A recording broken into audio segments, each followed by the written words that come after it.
Is it always a good idea to embrace a conflict? When you are self-confident or want to become more self-confident, it's always the answer to a conflict to embrace it.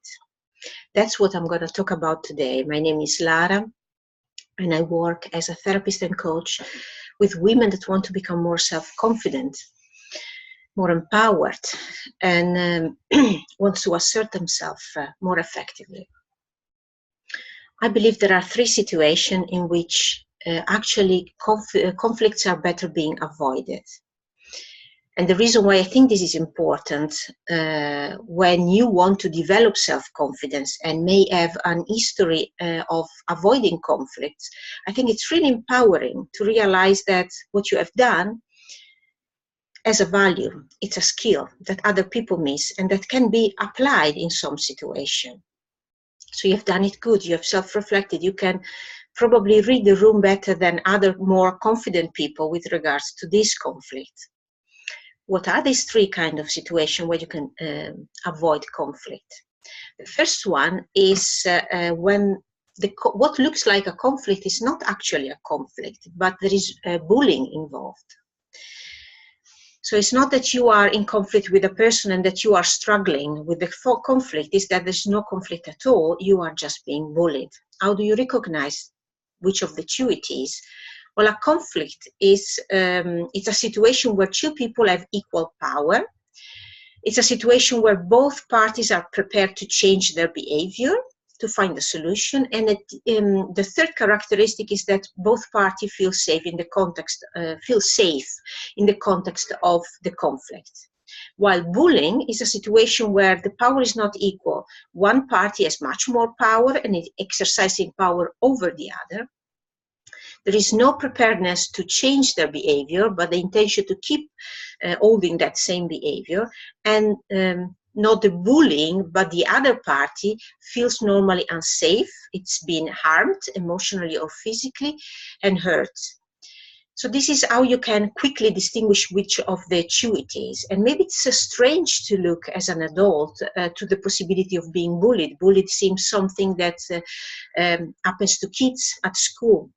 The truth is that the ones that were bullied at school grow up, you find them in the workplace, at the gym, in the schoolyard, in your social network, and some of them have not learned yet how to manage relationship with other adults in a better way. So you may end up being bullied, maybe in a bit less obvious way, but also as an adult.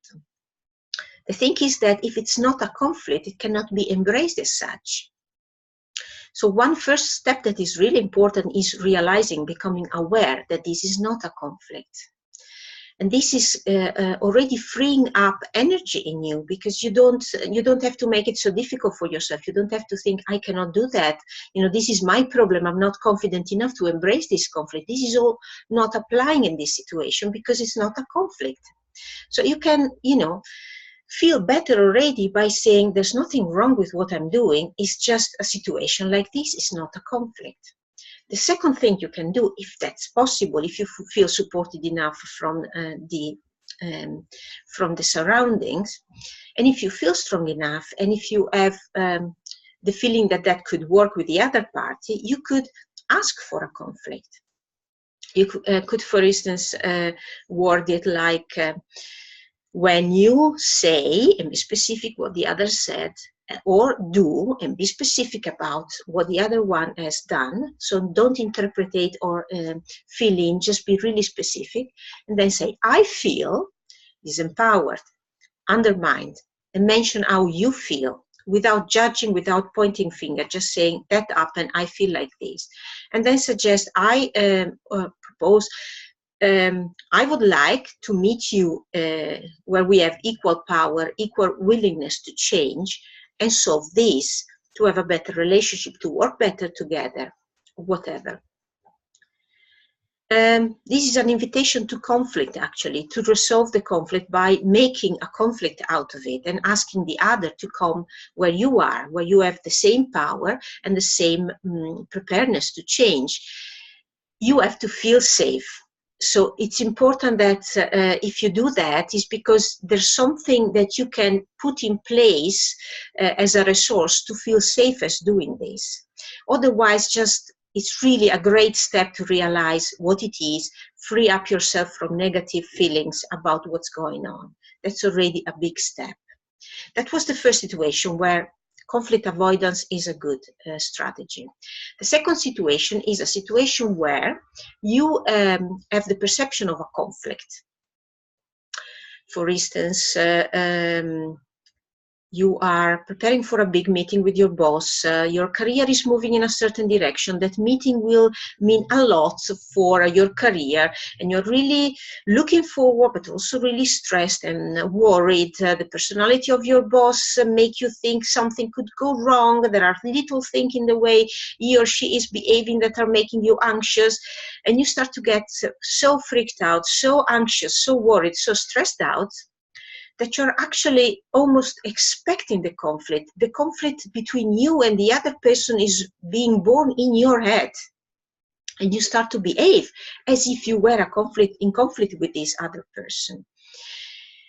The conflict, if it is at this stage and nothing has happened between you and this other person, you haven't had this conversation yet, you haven't really engaged with the other person yet, the chances are that the conflict is actually an internal conflict, an inner conflict between two parts of you, a part that desires this change and a part that is really afraid that it may go wrong, it may, end up biting you and not working out for you. So the tension is not between you and your boss in this example, but is between two parts inside of you.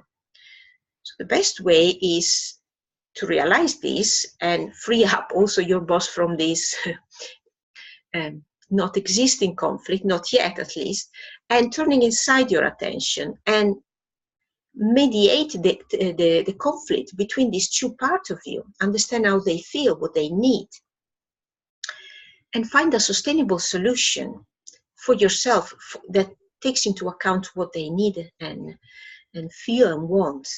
And you may find out in this situation that there is maybe a younger part of you that needs a lot of acknowledgement because there was not enough growing up, for instance. And that by realizing that and by acknowledging for yourself everything that you achieve, not just in this situation, but in life in general, you can really achieve a different feeling state. That's just an example to say what could happen when you turn the attention inside.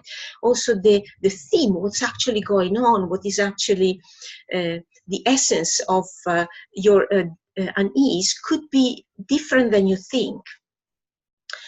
Now from this place, from this newfound awareness and newfound feeling state, you are going to go in this meeting in a completely different state of mind, and you are going to get so much more out of it. You're going to be in contact with the reality, in contact with what actually the other person is doing and saying, and it could become a conflict still. It could still become a conflict, but you're going to be in such a balanced place, so in contact with yourself, that your reaction is going to be just the right one to embrace the conflict and create something good out of it. So that was the second kind of conflict that you can better avoid until they are real conflict in your surrounding. The third kind of conflict that you can better avoid are the conflicts that are real, that are happening in your surroundings between two real people, but you are none of these two people. So sometimes, and we always do it from a really good place of caring for others, but sometimes you get involved in the conflict of others. We see two colleagues getting in a conflict. We have a strong feeling about who's right and who's wrong, or we see that one of the two is a bit weaker and needs our support, and we step in, we get involved. Now, this is a bit delicate. There are also situations where this is appropriate. There are situations where it's really okay or appropriate or suggestible, when it's a good idea to step in. For instance, when your children are fighting and you see it going out of hands and escalating, then it's okay. Just step in, mediate, and teach them how to do better the next time. Or maybe you get involved in some kind of a social problem, social injustice. You sign a petition for Amnesty International. That's also something that originally was not your own personal conflict, but where you can feel really strongly about, and where it is really okay to get involved. But there are those situations, sometimes subtle, where there's no really a good reason, or it is questionable what is actually the reason to get involved, and where you may want to consider just that. What is your reason to get involved? And there are some cultures where these kind of things occurs more often than in other kind of culture. There are some cultures that are more oriented to taking care of the group and taking care of each other, and other cultures where the right of each individual to take care of their own business comes first. But you know, either you may even be witnessing a situation like that, get influenced, or even if you are not used to do something like that, there may be something that triggers you to get involved in the conflict of someone else. What I suggest that you do is that you turn your attention towards yourself and you ask yourself questions about, do you have all the information that you need to make actually a judgment or to have a strong opinion about this? And what you are doing getting involved in this conflict, is this empowering of the other person involved, the person you're trying to support and protect? Is it helping what you're doing to empower this person to solve this and future conflict on her own or on his own? And last, it's important, interesting for you to find out why it's so important for you to do this. What's happening inside of you? What is the trigger for you? You can discover so much about yourself by going in this process, because when you get so involved in someone else's conflict, there's something, it says a lot about you. There's surely something to find out about what is important for you, how you care for other people, how you want to be cared for by other people. So if you doubt, if you see a conflict where you feel really touched by, I would say go and do the process, answer the question, and find out something about yourself. Now, all these and future videos about conflict are also to shed a light of positivity on conflicts in general. The tendency is to look at conflict as something negative, something that we'd rather not have. Even if we go in a place where we say, if I have one, I'm going to confidently embrace it, there is this general sense of, if I don't get any, I'm even happier. But actually, a conflict is just two parties meeting, engaging, realizing there is an unmet need in one of the two sides, and checking, can this need be met easily with the help of the other party or not? If not, enter a negotiation to find out what needs to happen, what are the options, until a satisfying solution for both parties is found. And this, if you look at it from this perspective, a conflict is just an amazing opportunity to get clearer on what you really want and what you really need, and to make the relationship with the other party even healthier and more effective and more pleasant and deeper. So there's no downside. If you handle it properly, there is really no downside. And when you go through a process like that, of embracing and solving a conflict, you enhance your self-confidence, actually. You get really in touch with who you are and what you want, and you stand up for it in a balanced way, in contact with another person. As last, I want to remind you, I made a PDF with a schematic, what I talked about in this video. So what are these three kinds of conflict better to avoid, how to recognize them, and what to do about them. And you can get access to this PDF for free by clicking in the link that you find under the video or in the blog.